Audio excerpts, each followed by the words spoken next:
नमस्कार दोस्तों, आज हम यूपीएससी एट 100 भारत के शीर्ष भर्तीकर्ता की कहानी पर चर्चा करने जा रहे हैं। भारत की सबसे कठिन परीक्षा के 100 साल पूरे होने जा रहे हैं। ब्रिटिश राज की नौकरशाही से लेकर धौलपुर हाउस तक यूपीएससी ने एक सदी तक भारत का भविष्य गढ़ा है। क्या आप जानना चाहते हैं कि हर साल सिर्फ कुछ 100 सीटों के लिए 10 लाख सपने कैसे टकराते हैं? जानिए देश के शीर्ष भर्तीकर्ता के पीछे की नाटकीय कहानी। भारत सरकार अधिनियम 1919 के तहत 1 अक्टूबर 1926 को अपनी स्थापना के समय यूपीएससी को लोक सेवा आयोग के नाम से जाना जाता था। अपने वर्तमान नाम से पहले 1937 से 26 जनवरी 1950 तक इसे संघीय लोक सेवा आयोग या एफपीएससी कहा जाता था।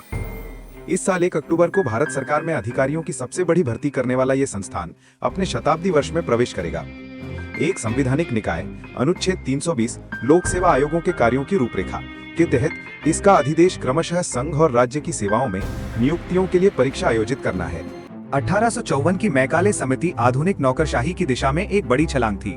1855 में ब्रिटेन में एक सिविल सेवा आयोग अस्तित्व में आया। 1858 तक इसका अधिकार क्षेत्र भारतीय सिविल सेवा यानी आईसीएस तक बढ़ा दिया गया।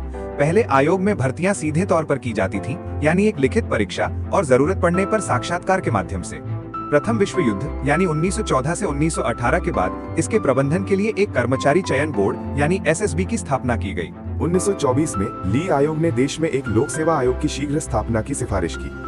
भारत शासन अधिनियम 1935 के तहत एक नए प्रस्ताव ने संघ और प्रत्येक प्रांत या प्रांतों के समूह दोनों के लिए एक आयोग की स्थापना की।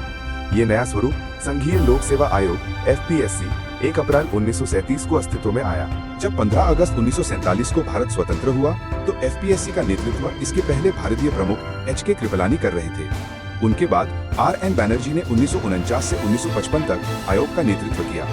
उनके कार्यकाल के दौरान संविधान लागू हुआ और 2 नाम बदले गए। एफपीएससी अब यूपीएससी हो गया, जबकि आईसीएस का नाम बदलकर भारतीय प्रशासनिक सेवा यानी आईएएस कर दिया गया। 1966 का पहला प्रशासनिक सुधार आयोग मोरारजी देसाई की अध्यक्षता में और बाद में के हनुमंथैया द्वारा, 1967 का थोराट पैनल जो लेफ्टिनेंट जनरल एसपीपी थोराट की अध्यक्षता में, 1976 का कोठारी पैनल जो दौलत सिंह कोठारी की अध्यक्षता में, 1989 और 1990 का सतीश चंद्र पैनल, 2001 की अलग समिति अध्यक्षता में वाई के अलग द्वारा, 2004 के पीसी होता पैनल और 2012 के अरुण निगावेकर पैनल ने भी यूपीएससी के वर्तमान भर्ती पैटर्न को आकार दिया है। यूपीएससी के 100 वर्ष। क्या आप अपनी यूपीएससी सफलता की कहानी खुद लिखने के लिए तैयार हैं? कृपया लाइक, शेयर और सब्सक्राइब करें। जय हिंद, जय भारत।